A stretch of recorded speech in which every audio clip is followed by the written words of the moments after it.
Sebelumnya mikrobus milik Satuan Lalu Lintas Polrestabes Palembang ini merupakan mobil untuk layanan perpanjangan SIM keliling di Palembang, Sumatera Selatan. Kini mikrobus ini dirubah fungsinya menjadi mobil vaksinasi keliling. Hal itu dilakukan Polrestabes Palembang untuk membantu percepatan vaksinasi COVID-19 di kota tersebut agar mampu mempercepat cakupan vaksinasi. Mobil akan berkeliling di sejumlah wilayah di Palembang yang warganya kesulitan datang ke vaskes vaksinasi juga agar proses pemberian vaksin tak menumpuk di vaskes. Mobil ini selain dilengkapi vaksin juga diperkuat sejumlah vaksinator dan dokter. Mobil vaksin akan melayani vaksinasi untuk 50-100 warga dalam satu hari. Warga hanya cukup membawa identitas diri untuk bisa divaksin.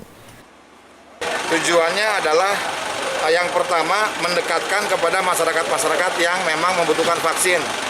Seperti kita ketahui bersama kemarin kita melaksanakan vaksin keliling di bawah pohon, ya. Kemudian di depan kuburan juga pernah kita di lokasi-lokasi yang masyarakatnya tetap bergembira karena divaksin. Namun kita merasakan kita butuh sebuah tempat yang lebih privilege, yang lebih bersih dan aman. Hari ini alhamdulillah kita meluncing vaksinasi ini. Kemudian untuk hari ini yang pertama kali kita akan melakukan vaksinasi terhadap 60 orang di Skip Ujung sebagai bentuk pembukaan vaksinasi ini. Kapolres Tabes Palembang menerangkan, mobil vaksin keliling diharapkan mampu meratakan warga di kota Palembang mendapat vaksinasi COVID-19. Yudi Kiswanto, Kompas TV, Palembang.